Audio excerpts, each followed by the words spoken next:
All right, and we are going live. We are live. Welcome everyone to this presentation.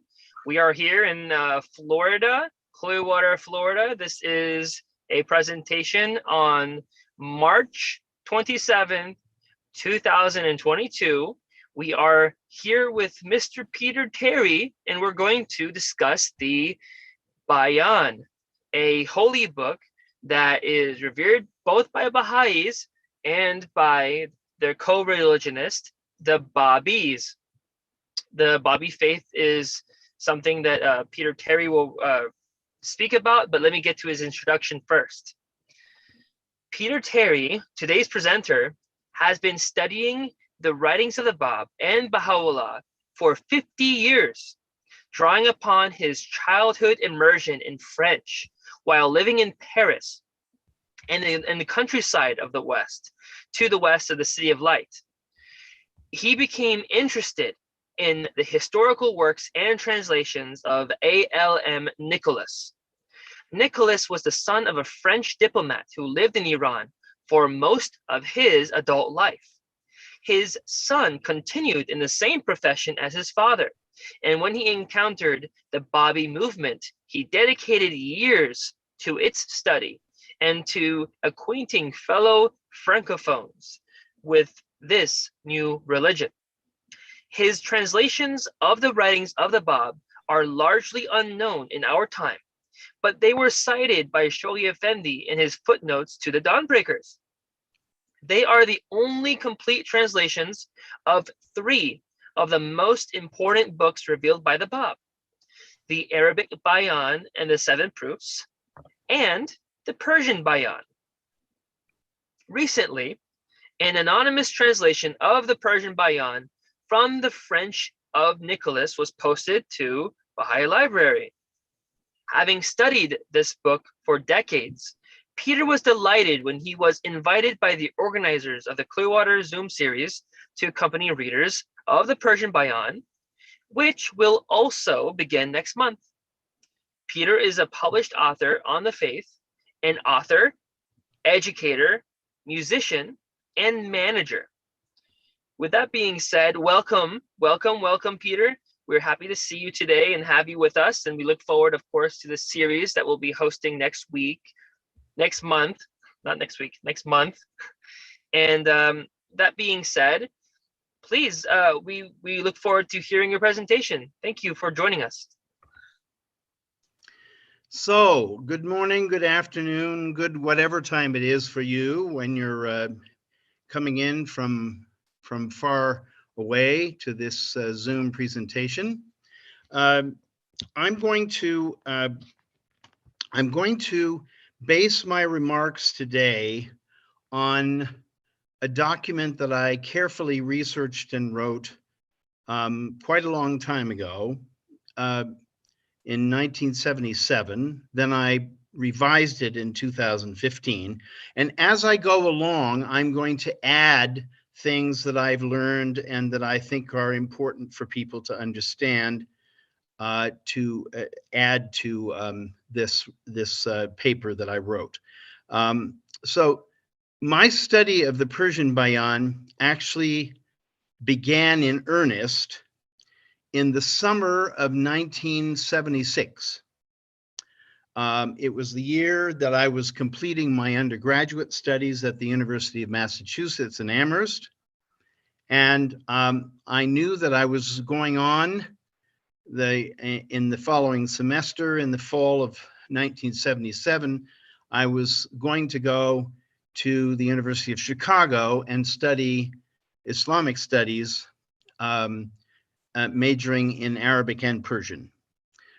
So I thought that it was a good time, once I was settled in University of Chicago, to read and to do a provisional translation of much of this work, but not to, I didn't really complete the process because it's an enormous book. The anonymous translation that's available at Baha'i-library.com is over 500 pages long, and these are 8.5 by 11 pages, my friends. These are not normal book size pages. To give you an idea of scale, I'll come back to that in a few minutes to compare it with the Gospels and with the Quran. So I wrote this study, as I said, in September of 1977, and I ran a little bit of a publishing venue and circulated out to Baha'is that I was acquainted with who were interested in historical and scriptural studies. And one of those copies made its way to the World Center. And the way I discovered that was in 1993, I made a visit to the Baha'i shrines on a 3-day visit, and I had a meeting with a member of the Universal House of Justice who very much surprised me by opening the meeting by thanking me very much for having written this description of the Persian Bayán. And that was because not much had been written about that book in the previous decades. And so the document in question is at Baha'i Library, which is the private collection of Jonah Winters, and you're welcome to look at it. I've discovered that by rereading it, I have some typos I have to fix, and those seem to bedevil us writers. No matter how hard we try to root them out in the beginning, we have to go back and find them again. So now to talk about the Persian Bayán. It is literally impossible to give you a comprehensive description about the contents of this book. And the reason why is because it is like an ocean. It's like a vast ocean. Imagine the largest ocean that you can conceive of. And yes, you could describe various kind of fish that are growing there and other creatures, but that's not really the contents of the ocean. The ocean has a lot more in it than simply those species of fish. And we can do the same thing with the Persian Bayán. We can say how many words long is it? What are the meanings of some of those words? We can make a dent, but we'll never have a comprehensive knowledge of this because it is revealed by a manifestation of God, and it's one of the longest scriptures that's ever been written in the history of humanity. To give you an idea, the Persian Bayán is 8,000 verses in length in Persian and 630 pages in single-space, small print French translation of A.L.M. Nicolas. By the way, A.L.M. Nicolas didn't want to spell out his full name all the time because it's a very long name. His name is Alphonse Louis Marie. And so he just helped us all by abbreviating his first name, A.L.M. So to give you a comparison, the Gospel of Matthew is 32 pages long in English, as compared with the 630 pages in French and the over 500 in English translation. The Quran is about 480 pages in English translation, but it's arranged as a verse. And so there's many fewer words on the page than you have with the Persian Bayán. Persian Bayán is mostly written in prose. The Quran is 4,600 verses in length. It is the only scripture ever revealed by Muhammad. In comparison with that, the Persian Bayán is 8,000 verses in length, nearly twice the length of the Quran, and it is only one of hundreds of works revealed by the Báb. And we must remember the Báb revealed all of these works between 1844 and 1850. That's all how much time he had, 6 years. And we have lost the majority of what he wrote. It's disappeared for various reasons, but as you probably already know, The Báb had a lot of enemies and very few friends. And so a lot of his writings did not survive to the present day, but we are so incredibly blessed to have the ones that did survive, especially the Persian Bayán, the Arabic Bayan, which is a much shorter work, and the 7 proofs. There are passages of all 3 of these books which have been translated into English by the World Center and included in compilations and in selections from the writings of the Báb. And in this provisional translation by an anonymous translator, you will find, if you access it, and I hope you will join our class that's beginning at the end of April, you will find many citations from selections from the writings of the Báb, so that you can compare how close is the rendering from the French of Nicolas to the English that has been so painstakingly translated directly from the Persian. And I'm sure this will make very interesting reading for those of you who decide to take that class. So now I want to talk for a moment about the size of the Báb's revelation. The Báb's revelation was estimated by Professor Edward Granville Brown, who was acquainted with, met Baha'u'llah and met Abdu'l-Baha, and he translated a masterful historical work by Abdu'l-Baha called A Traveler's Narrative into English. And Brown and Nicolas were the preeminent scholars of the Bábí religion in the beginning of the 20th century. And Professor Brown wrote, and I quote from a sort of appendix to A Traveler's Narrative. Indeed, if we may credit a statement made in the Tarikh-i-Jadid, that means the new history, on the authority of Mirza Abdul Wahad, who was one of the early followers of the Báb, the various writings of the Báb current in Tabriz alone amounted in all to not less than 1 million verses. My friends, 1 million verses is around 100,000 pages. That's 10 times the length of the Old and New Testaments combined.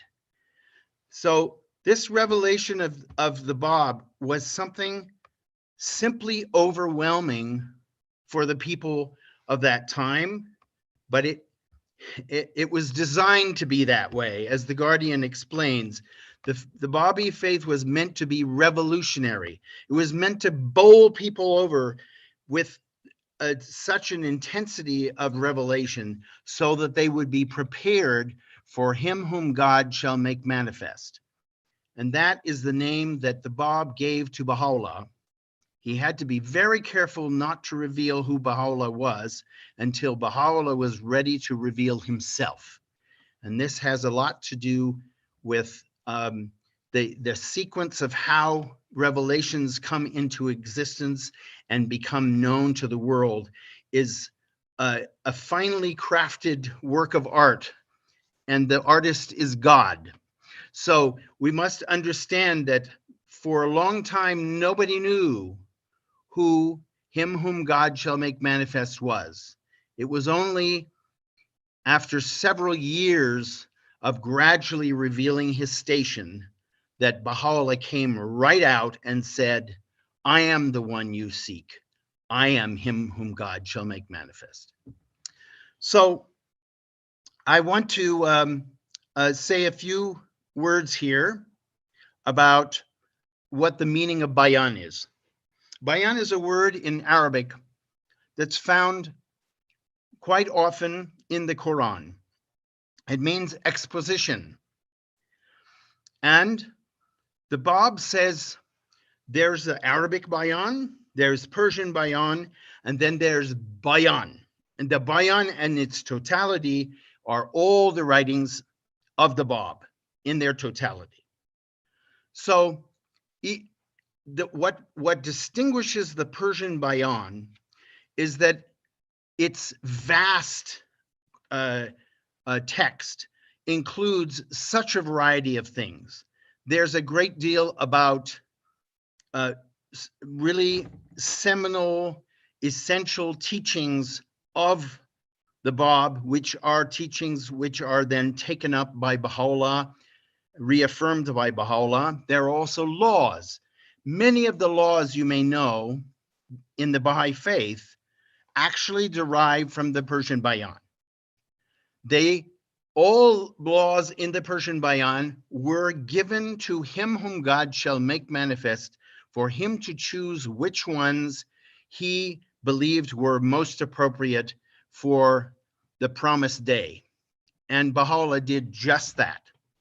The Kitab-i-Aqdas is almost 100% laws from the Persian Bayán, sometimes with a few changes and expansions to make them more complete. For example, our calendar is completed by Baha'u'llah because the original Bábí calendar did not have Ayamiha. So there was a gap, and it was Baha'u'llah who filled the gap and therefore made it really a completely functioning calendar without having a whole bunch of scholars meddling with it and trying to come up with their interpretations. So let me say a few more things about this. The Persian Bayán is composed of 9 wahids. Now, wahid is a Persian pronunciation for wahid, and wahid means unity. So the Báb has this seminal work of his composed of 9 wahid, 9 unities, and each one of those 9 unities, with the exception of one, have 19 doors called abwáb. That's the plural form. The singular form is báb. As you may have heard or may even have discovered for yourself in reading the Báb uses numerical symbolism a lot. And reading his writings is extraordinarily rich for that reason, because everything has meaning for him. And everything points to this him whom God shall make manifest. The 9th wahid has only 11 abwáb.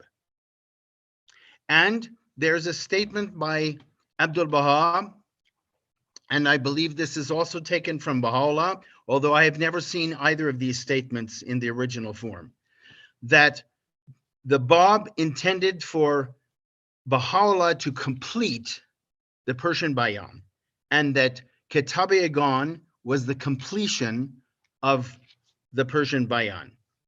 But it's very interesting. The completion did not take the form of the Báb. Baha'u'llah never wrote any works that had wahids and abwáb. This is something that's very specific to the Báb. And also of interest is that for some reason, the Arabic Bayán is numerically complete and the Persian Bayán not. So I suppose people will be trying to figure this out for a long time to come. But I simply wanted you to understand the way the work is structured, okay? In the beginning of every chapter, there's a short summary of what that chapter is going to be about. And then there are, each one of the Bábs will have a chapter, a heading, and short description, a summary, and then it goes from there. So what I'm going to do for you today is give you a very brief thematic analysis that's derived from my reading of the book now 2 times through. One time I read it in the original French. The second time I read it in this new anonymous translation from the French. So, and over the years, of course, I've gone back and I've studied passages many times, but there's something really special that happens when you read divine scripture and you begin at the beginning and you go to the end. There is a totality that is much bigger than all the sum of the parts. It's so here are the themes that I discerned in the book. And I'm going to begin with a theme that I didn't list in 1977 and I didn't list in 2015.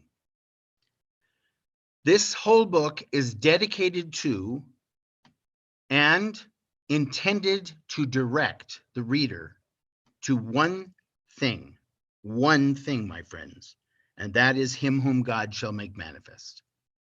We must never forget that everything that the Báb writes, he writes for Baha'u'llah. He writes with this enormous love of one manifestation for another, and with this understanding that this next manifestation is going to inaugurate something bigger than anybody's ever seen before. And that's the cycle of fulfillment that the Guardian talks about. That this cycle of fulfillment is for 500,000 years. In all previous dispensations, the manifestation gave us guidance for 1,000 or maybe 1,500 years, sometimes even less than 1,000 years. But it came out to an average of 1,000. And that's why Baha'u'llah refers to the dispensation as being around 1,000 years in Kitab-i-Iqan. In the case of Baha'u'llah, we have a cycle made up of many, many dispensations. And his revelation is overshadowing the whole 500,000 years. So when you go and you read the Báb's writings, and especially the Persian Bayán, with this consciousness in mind, you see the Báb referring to Baha'u'llah on almost every page. It's an extraordinary experience.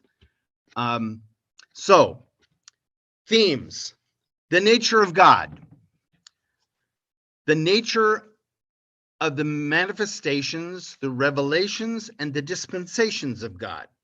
All of those are distinct. The manifestations are the human beings who then embody the message. The revelations are the message, and the dispensation is the duration of the suitability of the message. The third theme is the nature and behavior of human beings. And in particular, there's a great deal of information, of many citations to Muslims, to Christians, and of course, to Bábís.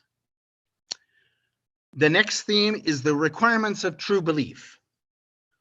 What does God expect of the believer? Then the next one, number 5, is the new laws for the Bábí dispensation. Before I continue, these themes are found throughout the book. There's no section that says, okay, now we're going to talk about nature of God. That's not how manifestations work. You can read the Gospels, you can read the Qur'an, it's the same way. You will find references to the nature of God, nature of manifestations and revelation, and nature and behavior of human beings in all these scriptures, but they're not in one place. The manifestation reveals what is revealed to him. He's not writing a dissertation. So, requirements of true belief, new laws for the Bábí dispensation, references to the manifestations of God who will come in the future. And number 7 is the Word of God. What is the Word of God? It's described in much detail throughout this book. There are lesser themes that I will mention. One of them is the significance of the science of numbers, what we sometimes call numerology, but it's not developed in the West nearly to the same degree as it is in Eastern writing. You find it in Judaism, especially in medieval Judaism. You find it in some Christian writings, but the Muslims in particular developed this abjad, science of transposing letters to make numbers, and then therefore having this multiple meanings for each word based upon the number that word represents. So the significance of this science of numbers. Then number 9 is the insignificance of the science of grammar. The Báb has some fun with us on this subject because the Báb makes his own grammar. Baha'u'llah referred to this in the 7 Valleys. He's talking about how grammarians are trying so hard to nail everything down, but you can't do that with a manifestation because he's not following your rules. He's making new rules. You're going to be basing your knowledge of Persian and Arabic in the future on the rules that Baha'u'llah and the Báb created. But there's very interesting poking fun at the science of grammar, and also pointing out that it's become a stumbling block for many of the learned and for many of the believers of Islam. Another very interesting minor topic is the spiritual meanings of colors. 11th theme are the spiritual equivalence and rankings, the relative value of material substances of different kinds, of different stones.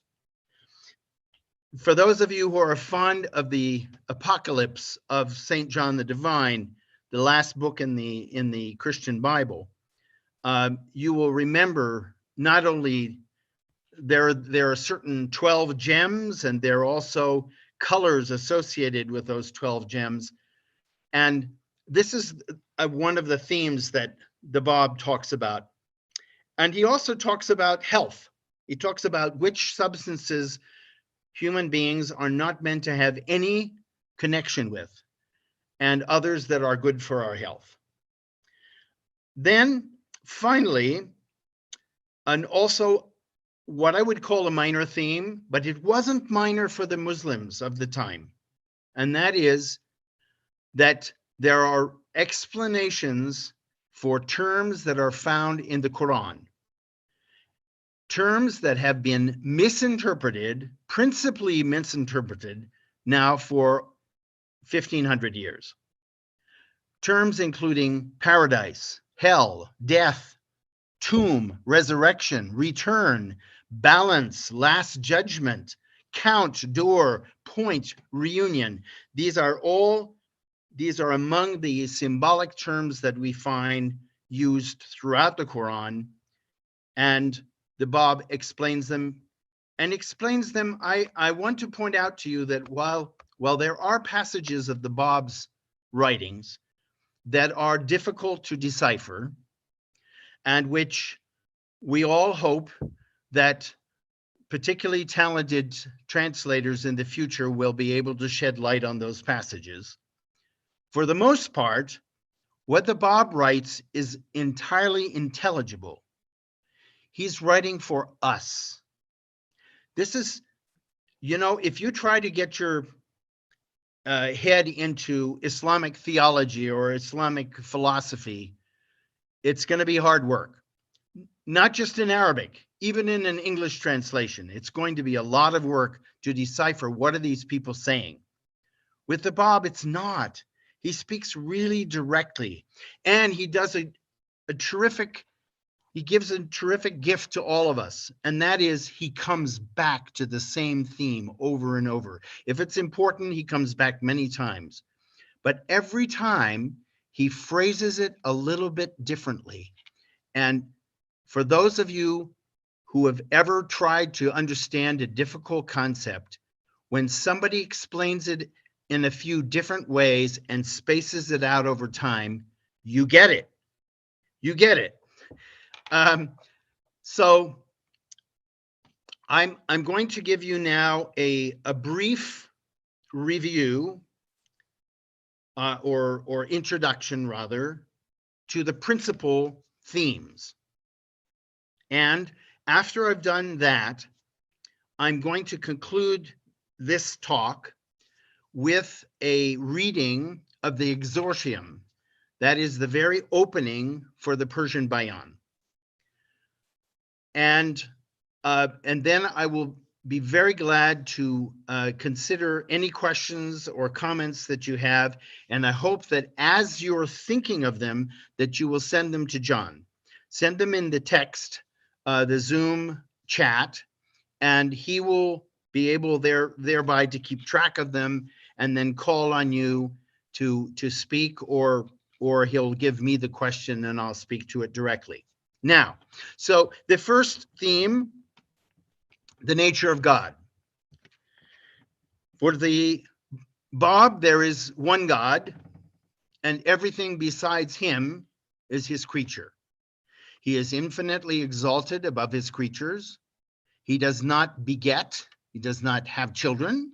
He is not begotten. He did not come from some other source. He is self-generated. He cannot be known or understood by anyone except for himself. And that means that the only way that we really can know God for sure is how he reveals himself through the manifestation. Because he is the active agent in that. It's not the manifestation who's inventing something. He is a channel for something that is coming from God. No one of his creatures can understand him or become him in any way. He cannot be described with any accuracy by any human being, because in order to describe someone, you have to know him. And we only know what he has revealed to us about himself. The only description of him which is accurate, as I said, is the description he gives of himself through the manifestations. He creates, he sustains, he destroys all existences, and there is no existence in this world or any of the other worlds he has created except through him. There have been creatures, creations, for as long as the Creator has existed, and since he has existed since eternity, forever, there have always been creatures, and creation is ancient. It is imperishable, and it is everlasting. He does not create by his own self, but through the mediation of his first creation, which he calls the primal will, but he also calls it the manifestation of God. And he describes this as being a kingdom that is created.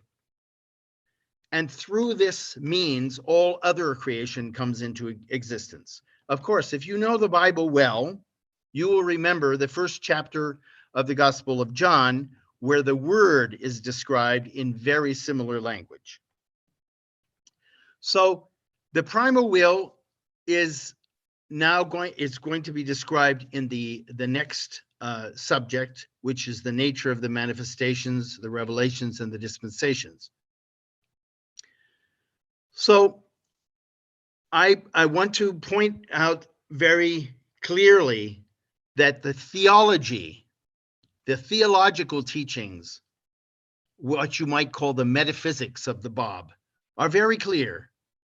And he sometimes makes clear his meaning by comparing it to wrong-headed ideas, to things that people have written and thought that are simply not true, which is enormously helpful for us dumb humans who think, well, maybe he's just talking to one person here, and maybe my idea is just as good as his.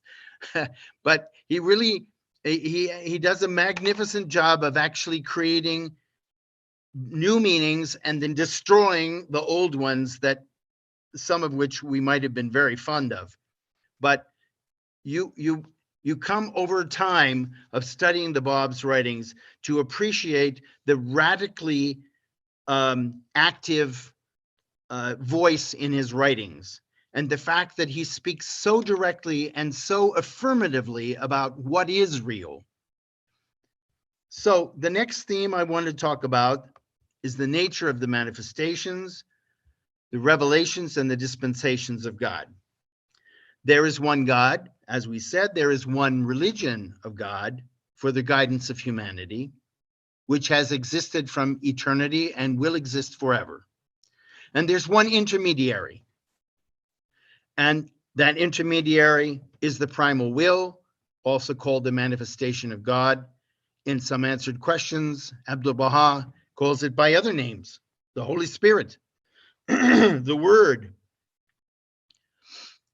And through this intermediary, all truth is revealed, and all creation, lesser forms of creation, come into existence. The religion of God is that covenant which was established before Adam, of which Adam is the first historically recognized exponent, which was renewed with Noah, with Abraham, with Moses, with the other Hebrew prophets, many of whom are mentioned in the Qur'an, and some of them also in the writings of the Báb: Jesus Christ, Muhammad. And in this book, not in all of his writings, but in this book, the Báb is very affirmative of his own manifestationhood, his own prophethood. And he makes very clear that his revelation is the greatest revelation ever to occur in history. And hence, when he is pointing out that him whom God shall make manifest is indescribably greater than he is, we're going from one superlative to another. So we should never consider that the Báb is simply another prophet. There is no such thing, my friends. Each one of the manifestations is revealing a vastly greater panorama of divine truth. And the Báb did it on a level and to a degree that is simply astonishing, even looking at it this far away. So, as I said, the covenant of God and the religion of God is an eternal covenant. It's eternal in the past, eternal in the future. If that sounds similar to something that Baha'u'llah wrote, you're right. It's a verse in the Kitab Aqdas. And the description that we have found in some answered questions, where the manifestation of God is often called the perfect mirror of all the attributes and intentions of God, where he's talked about as the most perfect of men, as the superlative man, sort of the example of what the human being can be in its most magnificent form. This is the Báb who writes about it. He's the first one who writes about it as a manifestation. That was never talked about in any sort of clarity by previous manifestations. And a very interesting thing, he talks about the appearance of the next manifestation as being something that cannot occur at the same time. In other words, the two manifestations cannot reveal divine truth at the same moment. This is the explanation for the mystery of the fact that when the Báb was revealing verses, Baha'u'llah did not. Baha'u'llah only revealed verses after the Báb had died, after he had been martyred, because it wasn't time. There's only one manifestation at a time, because what are they revealing? The unity of God. You can't reveal the unity of God if you've got half a dozen manifestations revealing God's truth at the same time. It's an encouragement to polytheism, which, as you know, if you've read the Qur'an or even for that matter the Bible, the divine messengers have been fighting against polytheism for thousands of years because it's the most attractive way for human beings to conceive of reality, is that if we don't like this one, there's another one around the corner, so we can always appeal to him. But the rigor of the manifestation of God is that he tells you, no, there's only one at a time, and you have to follow him. And if you don't follow him, then you get left behind. So I'm looking at this time, and I'm seeing that I have 15 minutes before I want to be able to take your questions. So I'm going to go a little bit faster. The nature and behavior of human beings, which is the third theme. The Báb says that human beings are capable of acting like animals and also of soaring into the heights of spirituality, and that they achieve their spiritual awakening through belief in and wholehearted devotion to the teachings of the manifestation of God. Well, doesn't that sound familiar?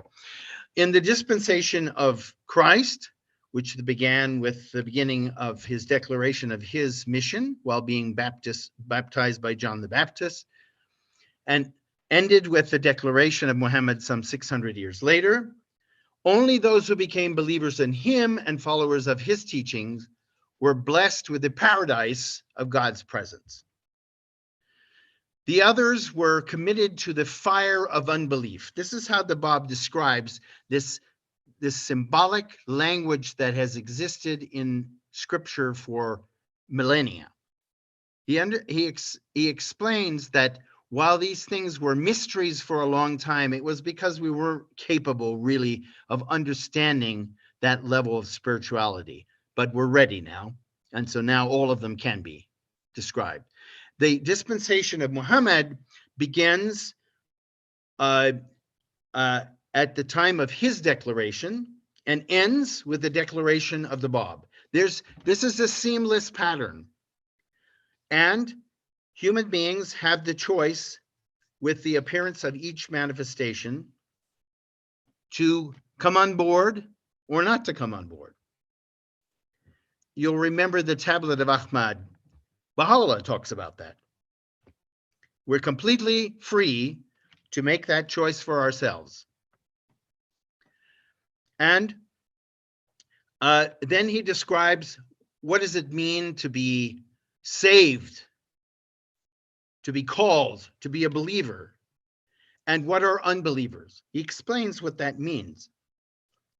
He explains, and these explanations are not the philosophical explanations that we encounter in books by learned men and women.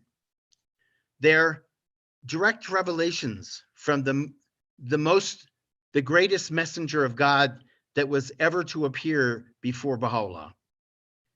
And so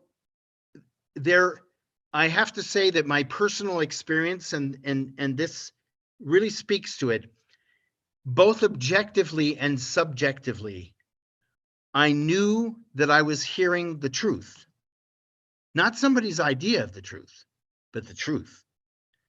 And it manifested itself objectively by understanding what he meant, his explanation of these terms, these realities.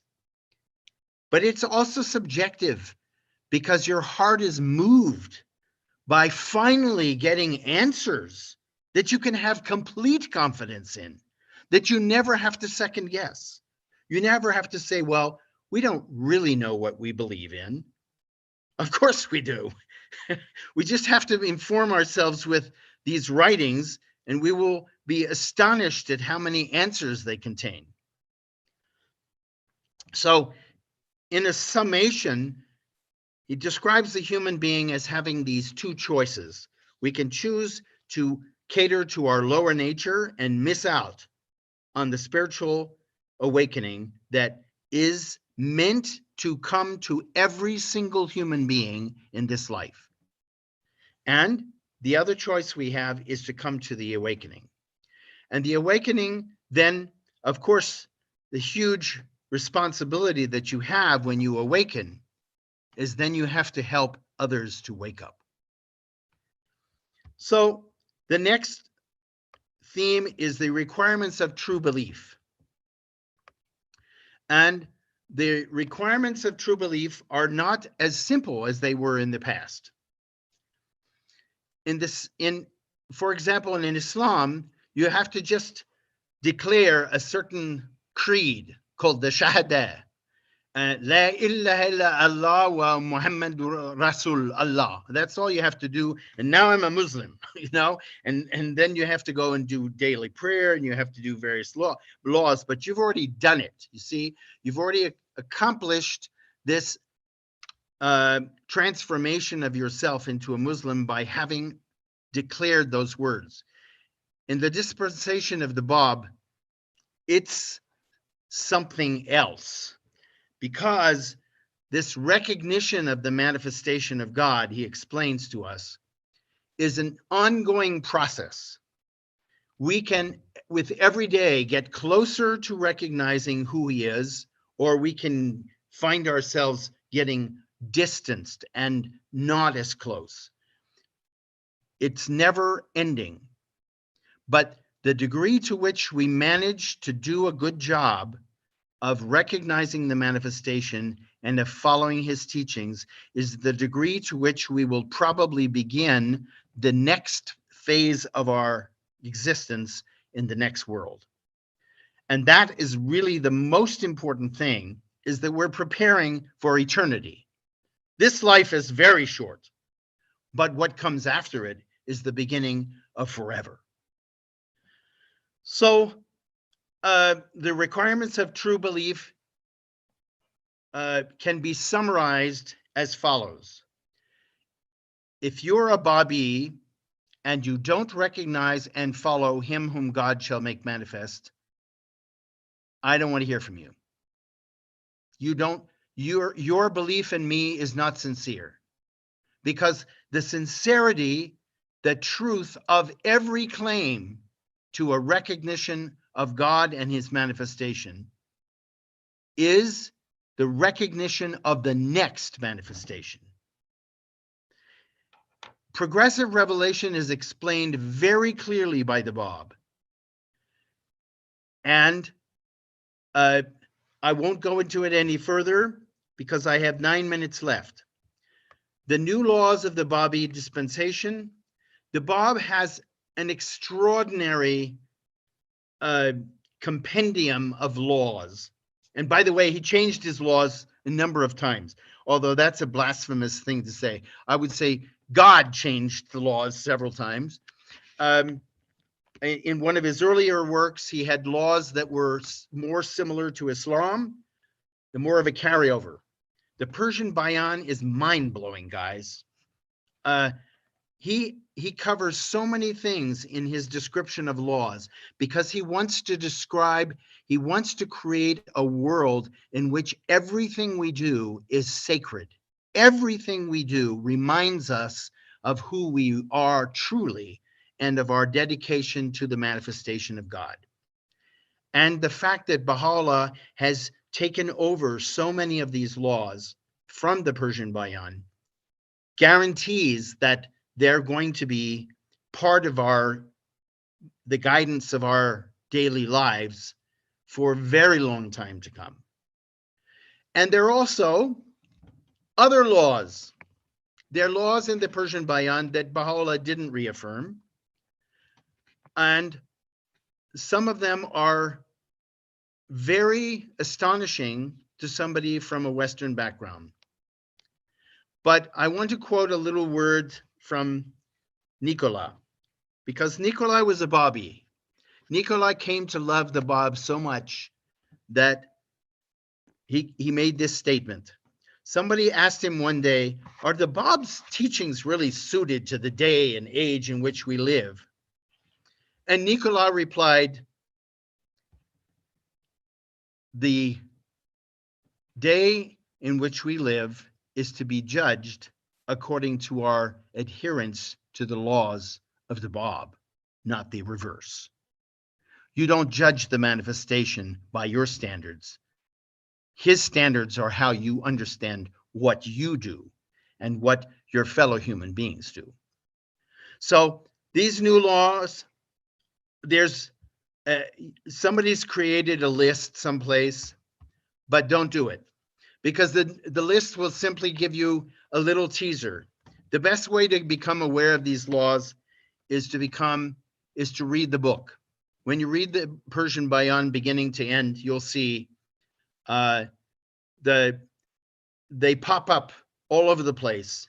And when they pop up, they're simply a delight to discover what else he has revealed about God's love for us and how God would like us to proceed with our lives.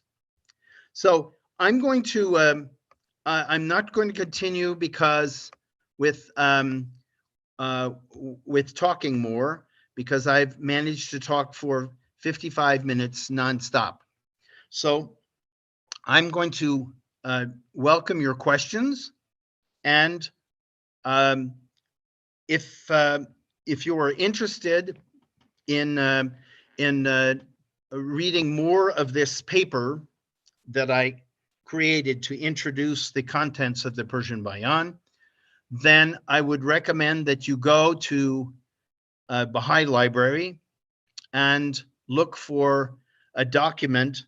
You can either look under my name or under the Persian Bayán as a subject, and you will find a document that's called Terry_analysis_summary_Bayán. There you go. And that will be this document. And it also gives you a summary of every Vahid and every Báb of the entire Persian Bayán. So that can give you the kind of summary that will whet your appetite. I promise you that it will only whet your appetite. And that the total document is about 67 pages along with a bibliography. And so I will now leave this to John and to those of you who have any questions or comments. And thank you very much for joining this discourse today.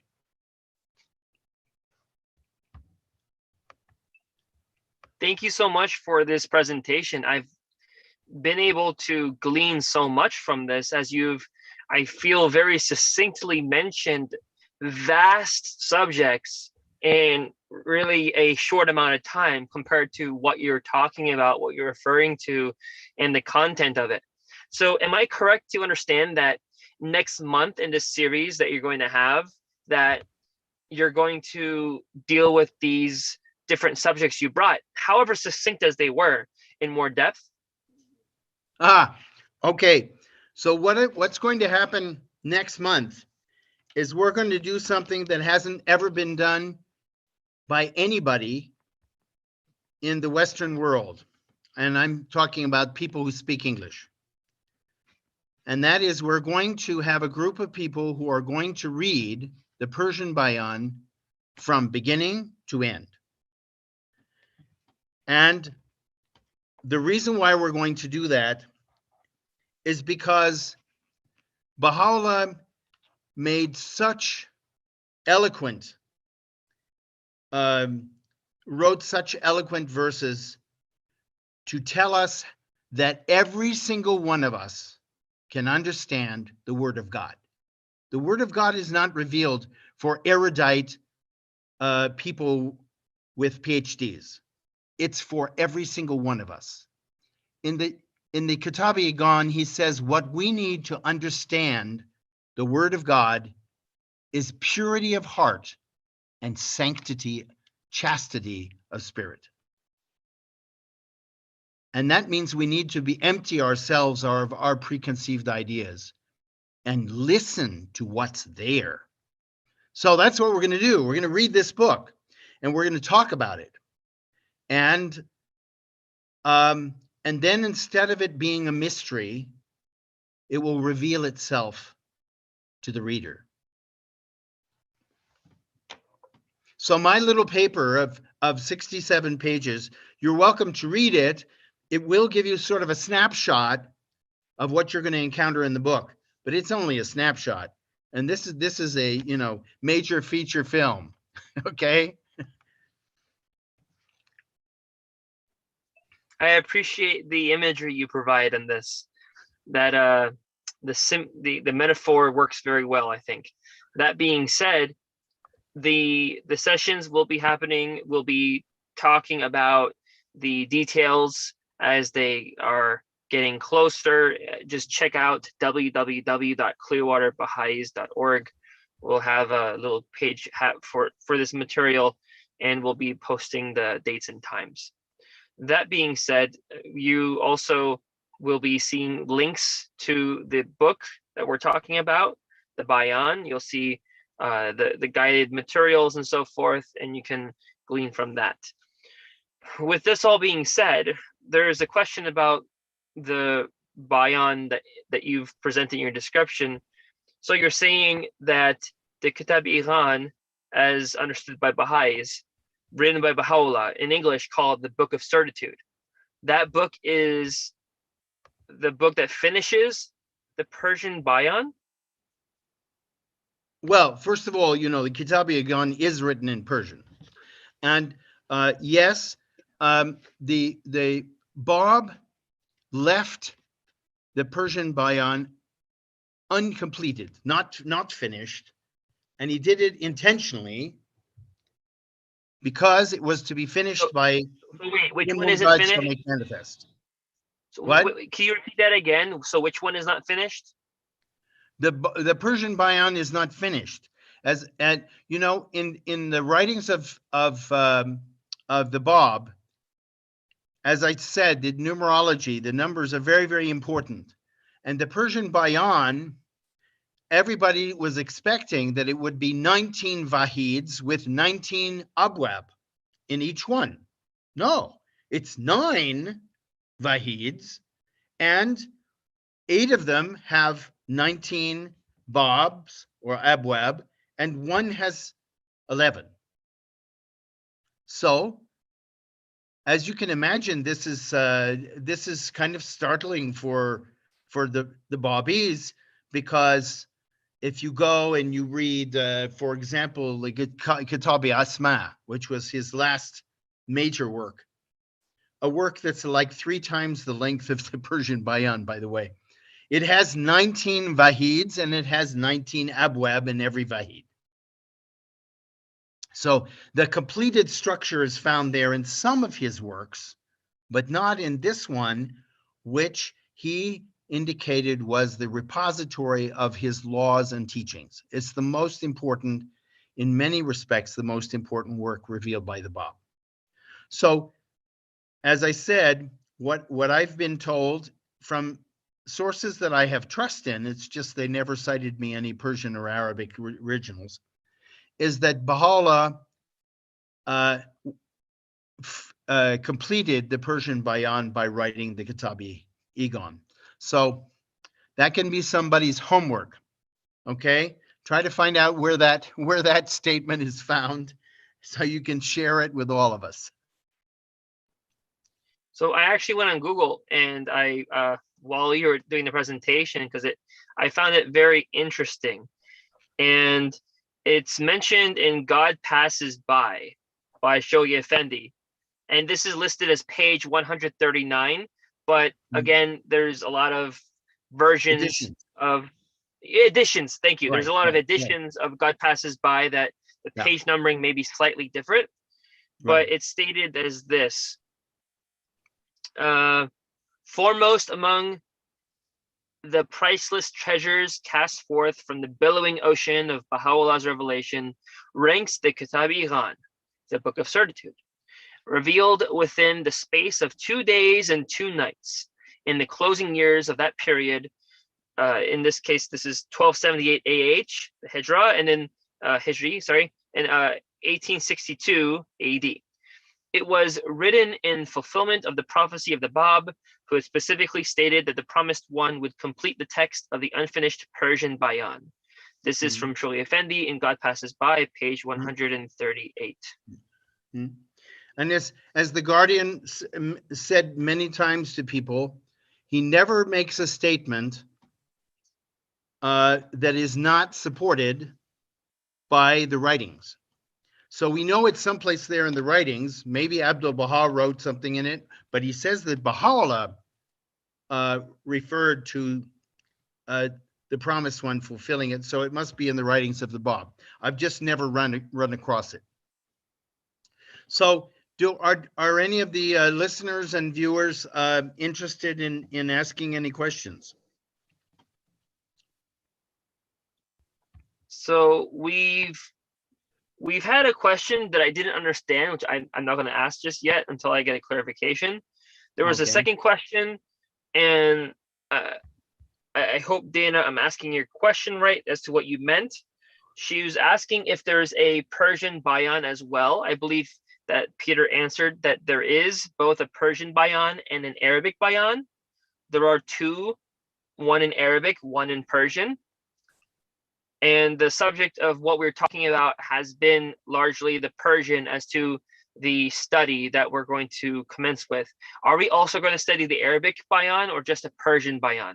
Well, the Persian Bayán is going to take us quite a long time to read. And if people are not exhausted and want to move, change over to something else, if they're still eager, then we can certainly study the Arabic Bayán afterwards. The Arabic Bayán is much shorter, and it's completely devoted to the laws. And so it's in some ways it's easier to read, but the Persian Bayán is the much more important work. There are only a few laws in the Arabic Bayán that are not found also in the Persian Bayán. Okay.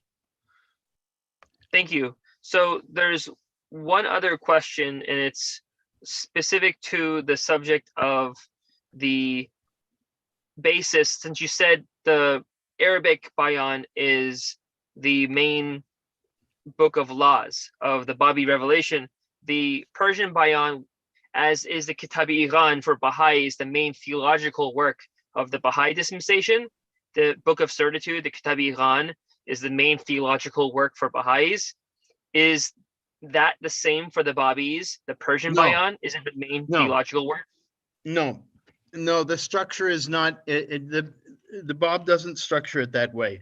As I said earlier, the Báb is revealing theological themes, description of the reality of who God is, what a human being is, what a manifestation is, what a dispensation. All these things are defined.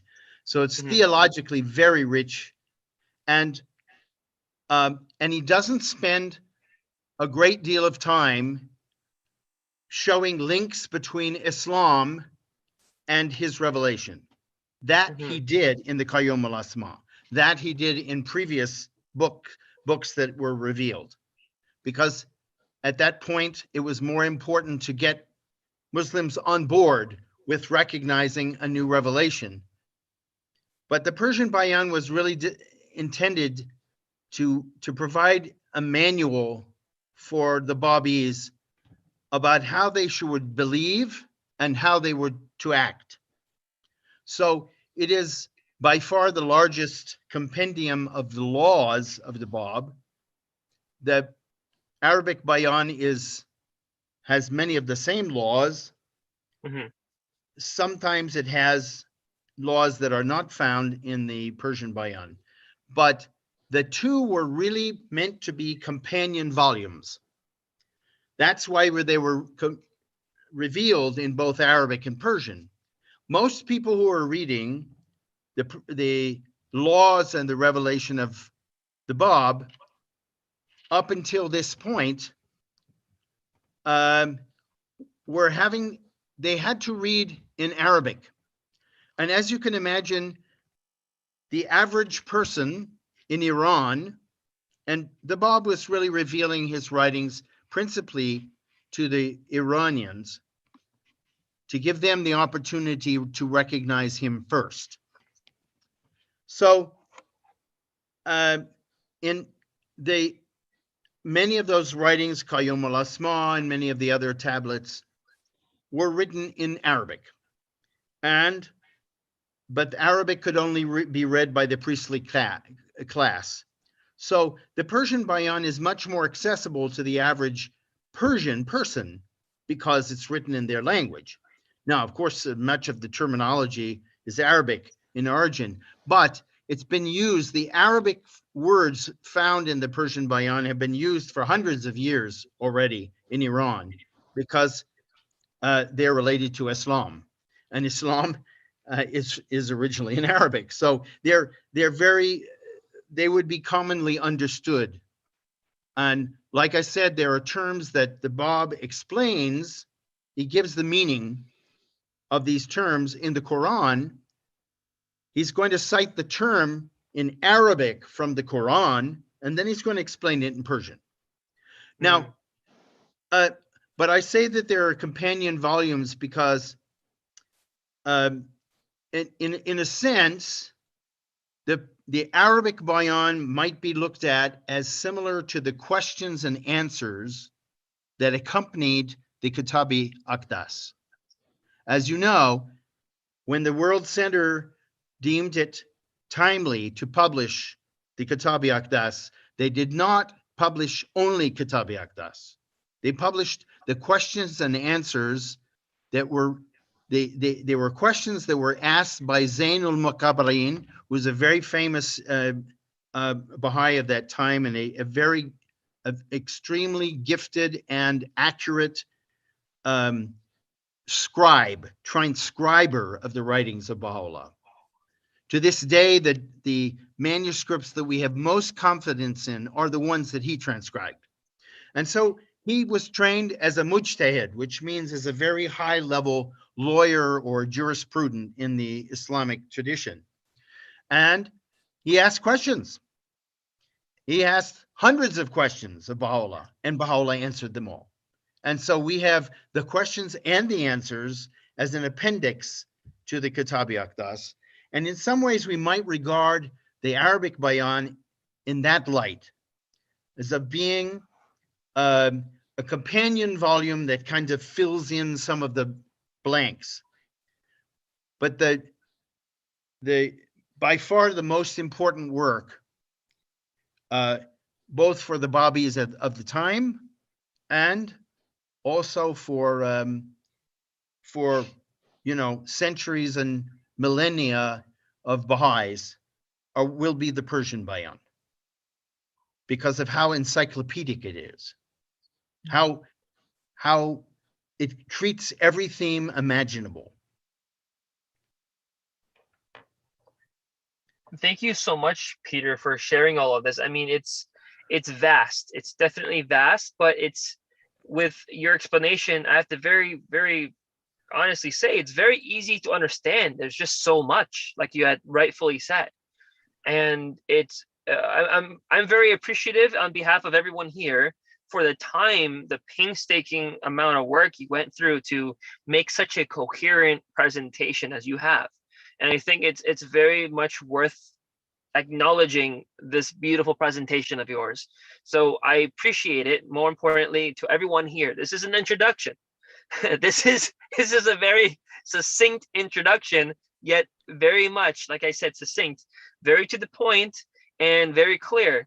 And of course, there's areas where we may have questions, but it's not something that's hard to understand with, I guess, a little more time to go over it. It's kind of hard to explain. It's like I can give you 100 facts at the same time. They may be all really easy to understand. It's just I'm giving you 100 facts at the same time. So takes time to process each fact one by one by one by one. But with the amount of time, yeah, they're easy to understand. I can do it pretty quickly.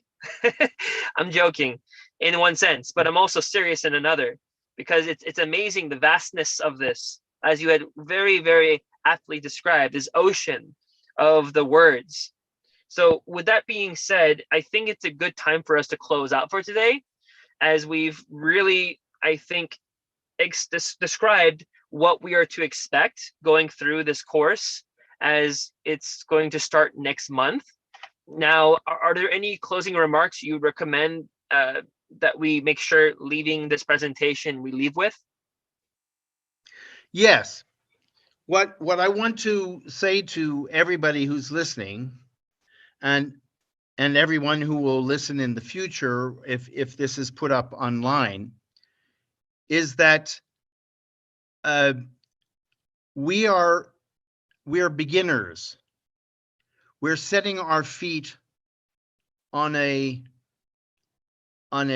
journey, and I hope that you will not be scared, that you will not be scared off by this, the grandeur, the magnificence, and the strangeness of this book. Because when you read it, it will speak to you in ways that you were not expecting.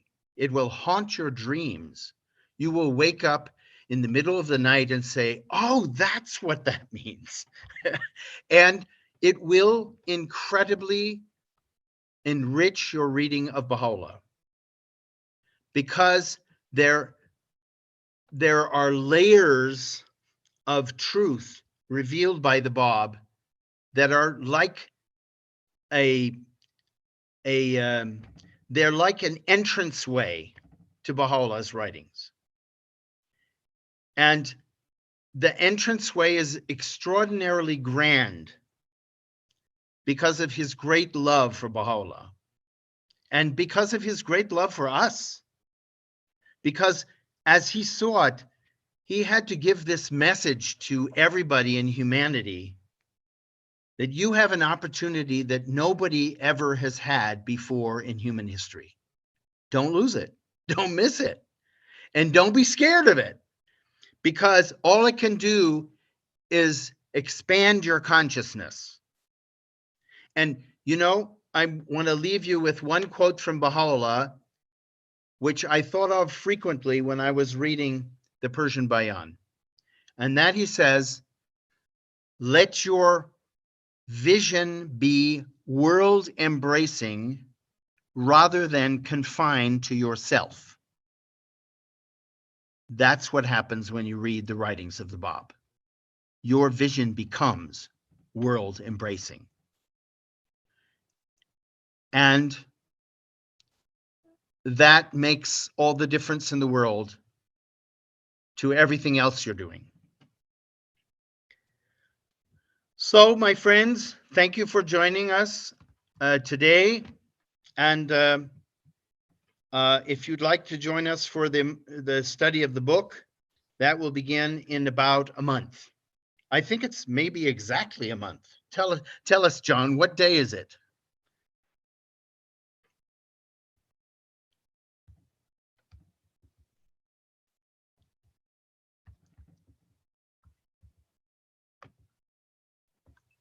All right, there.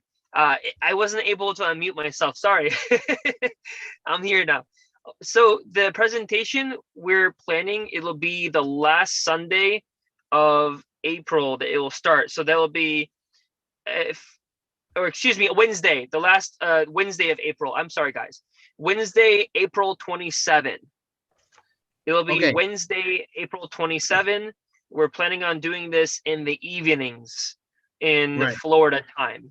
So it would be around 7 p.m. We may have a change to this, so it's tentative. But our plan of our first date will be April 27, a Wednesday, and it'll be at 7 p.m. April 27 at 7 p.m. Subject to change, so we may change it, but this is most likely, we're 90% sure this will be when it happens. Excellent. Okay, everybody be safe. Take And care of then yourselves. So could you send us the link, please? So we don't have a link yet because we have to make the page on clearwaterbahais.org. So we just have to ask you to hang on there. It's going to be on clearwaterbahais.org. We'll be creating a page for this, and you'll be able to see all the links that are relevant on that page. So just explore clearwaterbahais.org. Look at the menu, the hamburger menus we've got with the activities and so forth, and you'll be able to see them in the links provided going through our website. We really appreciate it if you visit our website, explore the website, tell us what you think. We really want to make the website better. So please just communicate with us. We have a contact us section. Jeremiah goes through that at least once weekly, maybe daily, and we can definitely get back with you as to the links as well. So send us a message on clearwaterbahais.org, or I can tell you the email. We have this recorded, so you can go back to the YouTube video. It is admin@clearwaterbahais.org. admin@clearwaterbahais.org. Email us there, and we'll be sure to make sure we reach out back to you, provide you a link, and so forth. Admin as an administrator, admin@clearwaterbahais.org. With that being said, thank you, Mr. Peter Terry. Thank you for joining us. We appreciate it. We look forward to this meeting. As you see, the wonderful people here are enthralled by your presentation, and they want to study. They want to study this. So we thank you for that, being available to make this study happen. With that being said, time is of the essence. So we definitely look forward to getting the website up as soon as we can. We will be very grateful if you guys contact us, and also we'll have a registration link and so forth put up. So Thank you. Yeah, you're welcome, Dana. So thank you, everyone. We hope you have a wonderful afternoon on this beautiful Sunday. It is March 27. We look forward to see you on April 27. Bye now.